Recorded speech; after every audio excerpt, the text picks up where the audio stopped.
کہ حضرت فاطمہ کا ہاتھ آقا چومتے، اتنی محبت کرتے اور پیشانی کا بوسہ لیتے. جس نے بھی باپ نے یہ عمل کیا، یہ سنت زندہ کی، اللہ 100 شہیدوں کا ثواب عطا فرمائے گا. تو سبحان اللہ.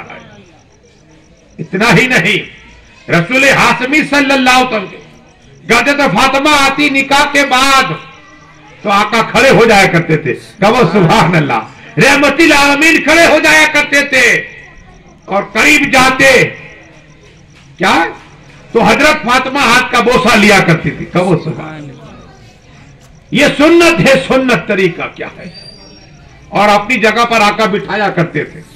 رسول پاک صلی اللہ علیہ وسلم اپنی جگہ پہ بٹھایا کرتے تھے. ارے فاطمہ کا چلنا گویا مصطفیٰ کا چلنا ہے، فاطمہ کا بولنا کوئی مصطفیٰ کا بولنا ہے، فاطمہ کا قرآن پڑھنا گویا مصطفیٰ قرآن پڑھ رہے. کہو سبحان اللہ.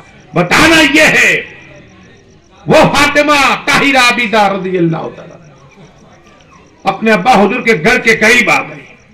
ایک دیوال ہو گئی. لیکن حارثہ کو انعام کیا ملا؟ حضرت حارثہ تشریف فرما ہے. دیکھا کوئی شخص آقا سے گفتگو کر رہا ہے. حضرت حارثہ دور کھڑے رہ گئے. کیا دور کھڑے رہ گئے. میرے آقا صلی اللہ تعالی علیہ وسلم نے کہا حضرت حارثہ معلوم یہ کون تھا؟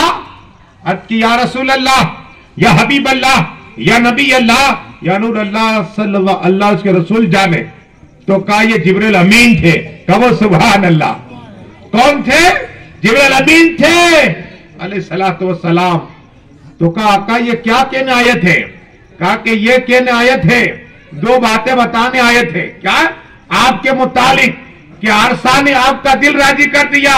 کیا محبوب آپ کا دل راضی کر دیا. تو اللہ نے فرمایا ہے کہ حارثہ کو کہہ دو کہ ایک جنگ ہوگی. جنگ کیا؟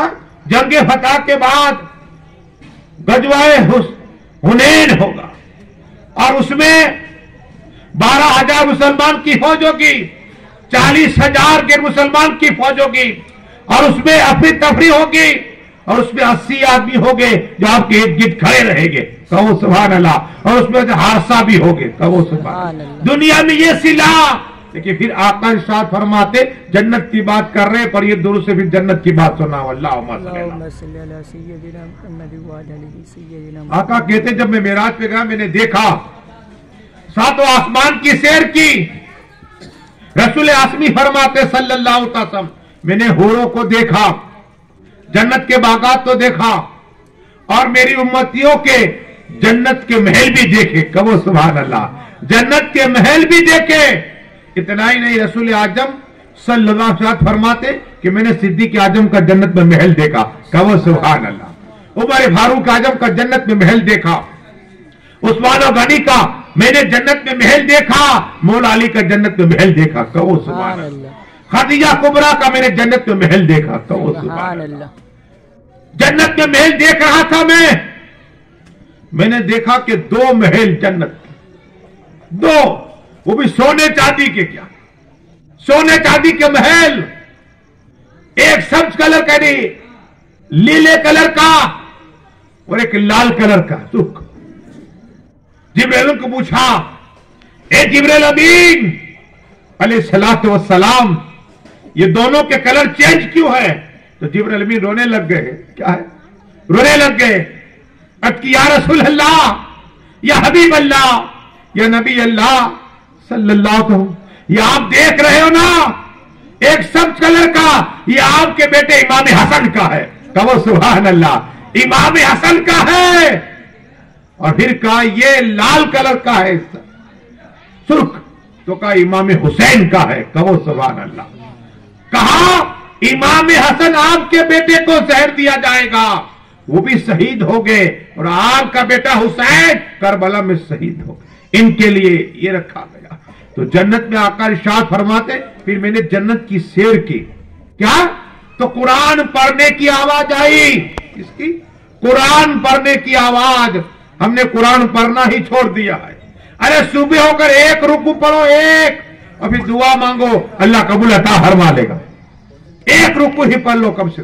قرآن کو دیکھنا بھی ثواب ہے، پڑھنا بھی ثواب ہے. ایک ایک حرف پہ اللہ 10 نیکی عطا فرماتا ہے. ہاں قرآن کو کھولو، دعائیں قبول ہو جائے گی. لیکن یہاں بات یہ ہے کہ آقا صلی اللہ علیہ وسلم ارشاد فرماتے میں نے جنت کی سیر کی، چلتا رہا تو قرآن کی آواز آئی. تو میں نے جبریل سے پوچھا، ہے جبریل امین جنت کے قرآن کا قاری کون ہے؟ جنت کیا قرآن قاری کون ہے؟ کہا حضرت حارثہ ہے. کہو سبحان اللہ. حضرت حارثہ ہے، حارثہ نعمان ہے. تو ایسا اللہ راضی ہوا، محبوب کا دل راضی ہو گیا نا. اللہ تعالیٰ نے حضرت حارثہ کو جنت کے اندر قرآن کا قاری بنایا. کہو سبحان اللہ. پر یہ درود شریف اللہم صلی اللہ صلاۃ و سلام علیکہ یا رسول اللہ صلی اللہ تعالی وسلم. بتانا یہ کہ یہ جنت کی بات ہے. کیا ہے؟ جنت میں رہنا یہ ہم